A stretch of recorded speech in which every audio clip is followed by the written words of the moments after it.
या देशामध्ये हळूहळू 2 राजकीय दल एकत्र यायला लागले. त्याच्यामध्ये नरेंद्र मोदींच्या नेतृत्वाखाली भाजप त्यांचे सरकार. दुसऱ्या बाजूनं ही विचारधारा ज्यांना मंजूर नाही असे लोक आज एकत्र आलेले. सध्या निवडणुका झाल्या काही राज्यात, त्याच्यात काही ठिकाणी एकत्र लढले, काही ठिकाणी वेगळे. पण निवडणुकीच्या आधी जशी एकात्मता होते त्याच्यात थोडे बदल झाले. विशेषतः DMK हे या आघाडीच्या बाहेर पडतात असं स्वच्छ दिसतं. आज तसं तिथं आहे, पण आम्ही लोक पुन्हा एक 15 दिवसांनी 15 दिवसांनी प्रमुख लोकांना बोलून त्याचा काहीतरी मार्ग काढू. मार्ग निघेल अशी मला खात्री आहे. आजची जी मीटिंग आहे ती एक जनरल रिव्ह्यू घ्यायची मीटिंग आहे, आढावा घ्यायची. त्या मीटिंगमधून एकदम स्वतःची भूमिका कोणी घेऊ नये असं सूत्र मानलं जाईल. राष्ट्रवादी काँग्रेस पक्ष दुसरी यांच्या वतीनं सुप्रिया सुळे याला त्या मीटिंगला गेलेलं आहे. संध्याकाळपर्यंत त्याचा आउटकम काय हे कळेल. त्याच्यानंतर आम्ही दिल्लीमध्ये बसून त्याचं मार्ग काढून ते काम पुढे घेऊ. आता जवळपास पुढचे 3 वर्ष निवडणुका नाही आहेत. त्यावेळेला वेळ हातात आहे त्या सगळ्यांना एकत्र. तर कर्जमाफी झाली, परंतु एवढे निकष लावलेले आहेत की शेतकऱ्यांपर्यंत ती कर्जमाफी पोहोचणार नाही असे शेतकऱ्यांचं म्हणणं आहे. त्याचं सत्य आहे, पण त्याच्या अटी घातलेल्या आहेत. त्या अटी थोड्या अडचणीच्या आहेत. पण गव्हर्नमेंट एखादा निकाल घेतला त्याचं सूत्र हे लोकांना मान्य नसतं. पण ॲटलिस्ट गव्हर्नमेंटची तयारी हा निर्णय घ्यायचा आहे.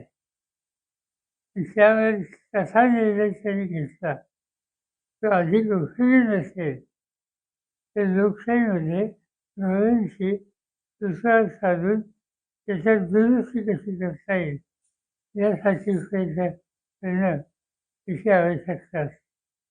आणि म्हणून माझ्या पक्षाने एवढंच सांगितलं की माझा प्रयत्न आहे की महाराष्ट्राचे मुख्यमंत्री देशाचे कणखर लोक असतील त्यांच्याशी बोलून कर्जमाफीमध्ये जो निर्णय घेतला आहे त्याच्या ज्या कन्सेप्ट्स आहेत त्या कशा दूर करता येतील आणि शेतकऱ्यांना मदत करता कशी येते. त्याच्यात काही कन्सेप्ट्स आहेत म्हणून लगेच फेकून द्यावं मंजूर नाही ही स्वतःची भूमिका आज घ्यायची नाही.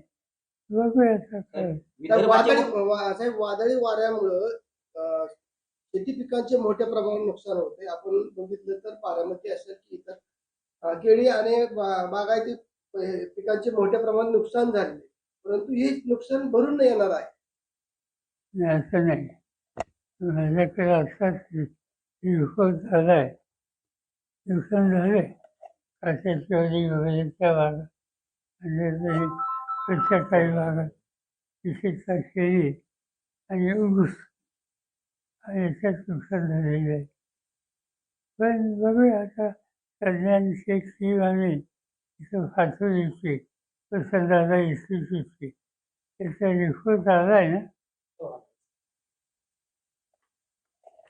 त्याचा रिपोर्ट आलेला आहे. त्याची पाहणी केली आणि काय करायची गरज आहे त्याचं देखील आज नियोजन आमच्याकडे आलेलं आहे.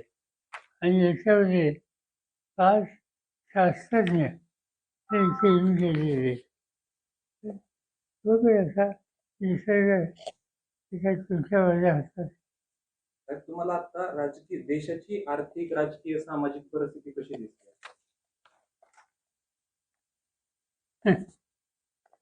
एकदम देशाच्या आर्थिक देशात सुखात जाऊ नका.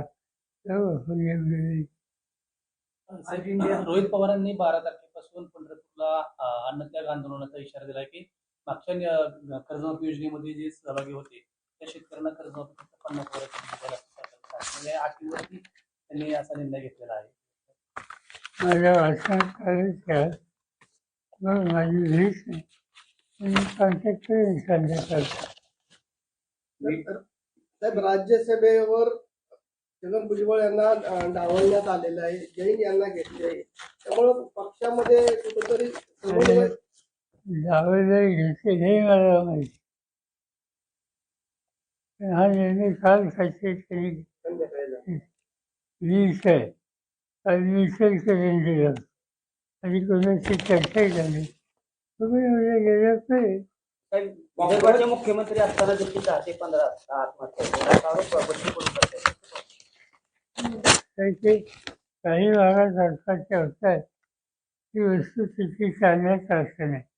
विशेषतः यवतमाळ या ट्रॅकमध्ये तर त्याच्यात आणखीन काही सुधारणा करायची असेल त्याचा वेगळं आमचा अंदाज दोन आहे. एक, सामंजस्याने प्रश्न सोडवण्यात प्रयत्न करण्यात आणि दोन, ते होत नसेल तर लोकशाहीच्या चौकटीत बसून संघर्ष असा त्याचा फायदा भाग आहे. त्याच्यात माझं लक्ष.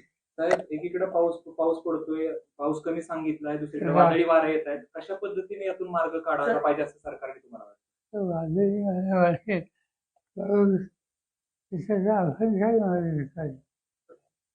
हिंदी में सर, हिंदी में इंडिया गठबंधन की आज निघाला.